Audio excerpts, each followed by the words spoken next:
Hi everyone. So this week we are going to be talking about social problems pertaining to drugs.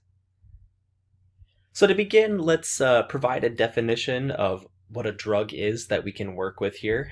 So really broadly, we can define a drug as something, any substance other than food that when taken into the body, it affects the structure and or functioning of the body. So this is a really broad definition, a really inclusive definition.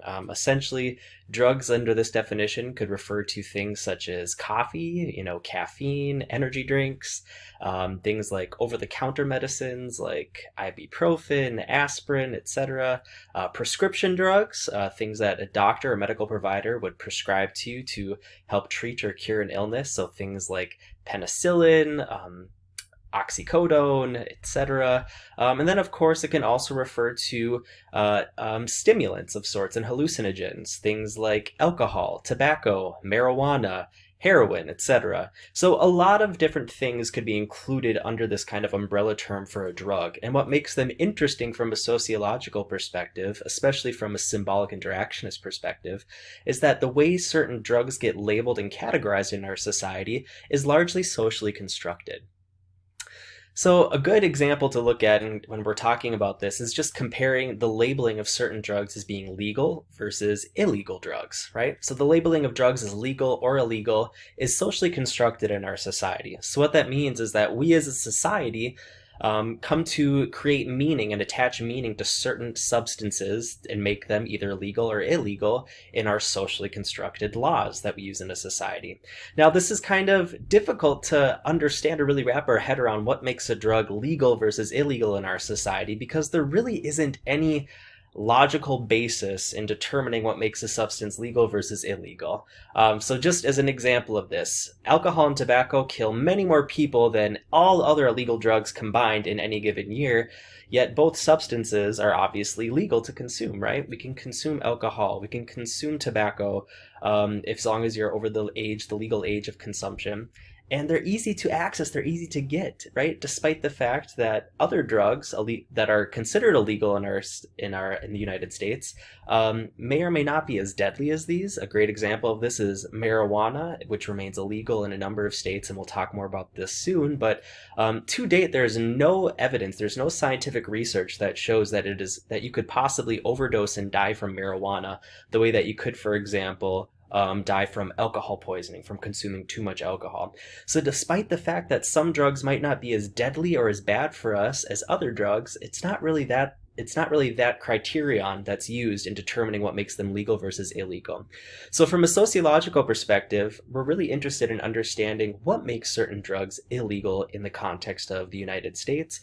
And what a lot of studies have come to find is that oftentimes, it's drugs that get associated with poor, specifically communities of color in the US, that make them illegal or that make them even more criminal. And as we'll talk about at various points throughout this presentation today, certain drugs come with different crime rates and different levels of incarceration. The levels of the fines and the jail time associated with certain drugs is higher than others. And consistently, the factor that seems to be driving this is that if it's a drug that's associated with poor people, with impoverished communities, with communities of color, those are the drugs that tend to carry the higher crime punishments. So let's start talking a little bit more about how drug-related crimes are connected to these systems of inequality. Where did this come from? How did it start? Well, in the 1970s, when Nixon was president, he declared a war on drugs. And this war on drugs, as it was told, was intended to try and reduce the amount of illegal drugs that were being consumed in the United States.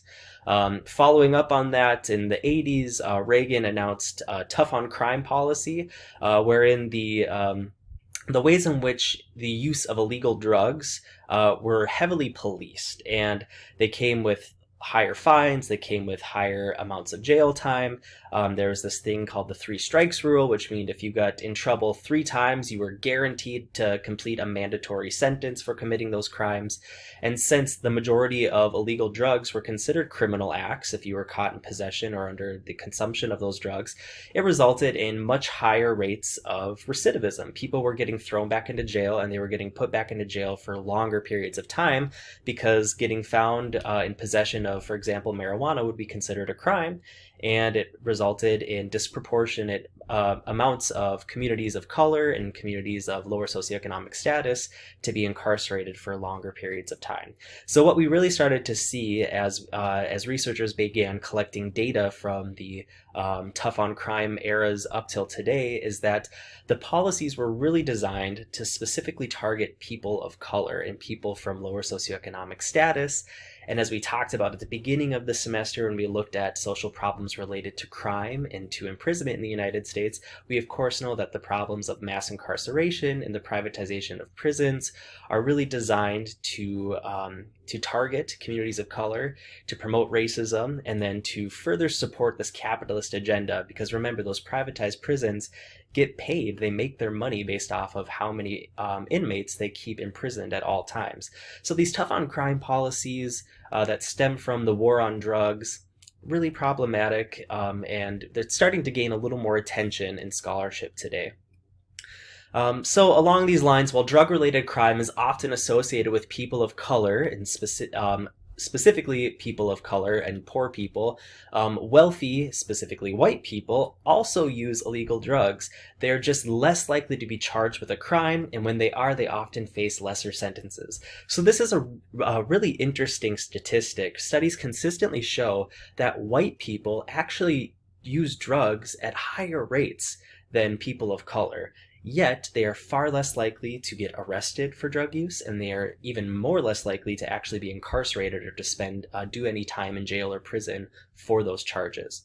So a great example of the way that drug-related crimes are really kind of unequally charged in practice stems from the crack cocaine epidemic of the 1980s. And it was this particular epidemic, the crack cocaine epidemic, that really fueled Reagan's tough on crime policies.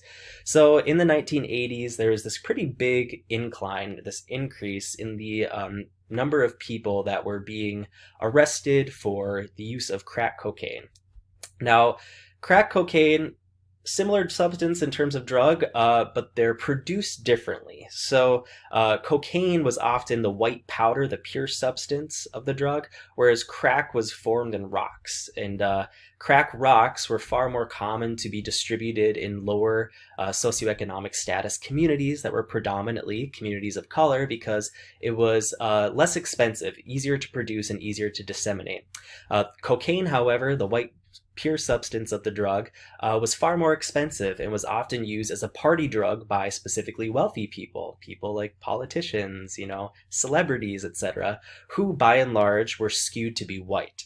Now, the tough on crime policies, for whatever reason, decided that possessions of 50 grams of crack could lead to a 10-year prison sentence.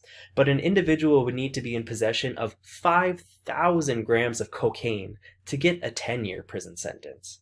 So think about that. Think of the implications of that. This drug, cocaine, largely being used by wealthy people who were predominantly white, you could possess, 5,000 grams of that to get a 10-year sentence, but you only needed to be in possession of 50 grams of crack, the cheaper, less potent version of cocaine, which was more heavily used by poor people and people of color, to get that same 10-year prison sentence. So it's the way that these laws are socially constructed in ways that serve to further privilege white people, privilege wealthy people, and further oppress, and in this case, criminalize poor people and people of color, that really contribute to these disproportionate rates of people of color who actually get imprisoned for drug use. So this is just a little more data here. I think this was come from a 2015 study. So this is relatively recent data, and it just shows the rates of drug use by race and also the rates of drug-related criminal justice measures, specifically arrest and incarceration rates by race as well. So again, you can see here, like I said, white people and people of color actually use drugs. This is specifically looking at African Americans, though, and white people. White people and African Americans use drugs at relatively equal rates. In fact, white people actually were found to have slightly higher usage rates, and that remains constant today, 5 years later. However, when you look at the usage rates and the actual arrest charges and the incarceration, both at state and federal level, we see really jarring disparities here, right? Black people, in comparison to white people, are 6.5 times as likely to be incarcerated for drug-related crimes. Right, so 6.5 times more likely to be incarcerated, despite that black people use drugs less frequently than white people. So if there really wasn't racism running rampant in our society today, specifically institutionalized racism, we would expect that the percent of the population that use drugs should be almost identically represented in the percent of the population that get arrested and are incarcerated, right, by race. And clearly that's not happening here. So the justification or the reason behind this is that people of color are more likely to be pulled over and to be questioned for drug use. They're more likely to have their property searched in comparison to white people. They're more likely to be stopped and frisked by law enforcement in comparison to white people. And as a result, we see these really disproportionate percentages of drug-related arrests in comparison to actual drug usage when we look at it across race. Marijuana has gotten a lot of attention, especially recently, as a growing number of states continue to legalize the drug. But the way that marijuana gets legalized versus decriminalized in some states is kind of confusing. So I want to take a little time and kind of break down the different ways that marijuana is being legalized throughout the United States. So marijuana is the most benign illegal drug, benign meaning that it is has the least negative consequences, both physically and socially for people in terms of both health and social consequences. So it is also, and the other important thing to note about marijuana, like I alluded to earlier, that its studies consistently show that it seems to be far more benign than either alcohol or tobacco, which is again is a little bit kind of, of a paradox here, something that doesn't really make sense, right? If marijuana has fewer negative side effects in terms of health and social consequences for people, why is it illegal? But alcohol and tobacco, which studies have consistently found to be really harmful to the human body, are legal in the United States. So again, it's that social construction. Who decides what drugs get to be legal and what drugs are illegal in the context of our criminal justice system? Possession of recreational marijuana remains a crime in nearly half of the U.S. states. Many states have decriminalized marijuana. So to say that marijuana is decriminalized is not to say the same thing that it's been legalized. In states where marijuana has been decriminalized, it's still against the law to be in possession of marijuana, but it is not something that's charged as a crime. So since it's not considered a crime to be in possession of marijuana, people who are in possession of small amounts of it do not get arrested, they don't do any jail time, and they don't develop a criminal record for their first possession of a small amount of the drug. In most decriminalized states, possession of marijuana is actually treated like a minor traffic violation. So instead of going to jail, instead of getting a criminal record for being found in possession, you would just get typically a fine that you have to pay, similar to like if you'd get a speeding ticket, all right? Now, some states, though, have gone further than just decriminalizing marijuana, and they've actually legalized it. And to say that it's legalized means that it is not against the law in any fashion. You would not only not get charged with a crime, you would not do jail time, you wouldn't even get fined for being in possession of marijuana, as long as you're only possessing a certain amount. Oftentimes, states that have legalized it still have restrictions on the amount that you can possess at any time. Some states haven't legalized recreational marijuana, but they have legalized medical use of marijuana. So to say that marijuana has been legalized for medical uses means that you would need to get a prescription just like you would for any other prescription drug from a healthcare provider. And then there's actually medical marijuana dispensaries in some states that allow individuals who have certain chronic conditions that marijuana has been proven to be an effective treatment for to go out and get, again, small amounts of that drug to treat themselves at home. Some states have legalized medical use, but only CBD forms of marijuana. So Texas falls in this category. The light shaded green states here have legalized CBD. So that's the non-hallucinogenic chemical in marijuana that doesn't really give you any high, but it helps treat things like anxiety and stress. In some states, marijuana remains still criminal and still not legal, which means that in no capacity, not even for medical capacity, as you can see, there's only a few states left, South Dakota, Nebraska, and Idaho, that do not allow the use of medical marijuana in any capacity either. So that's the distinction between the legalization and the decriminalization of marijuana.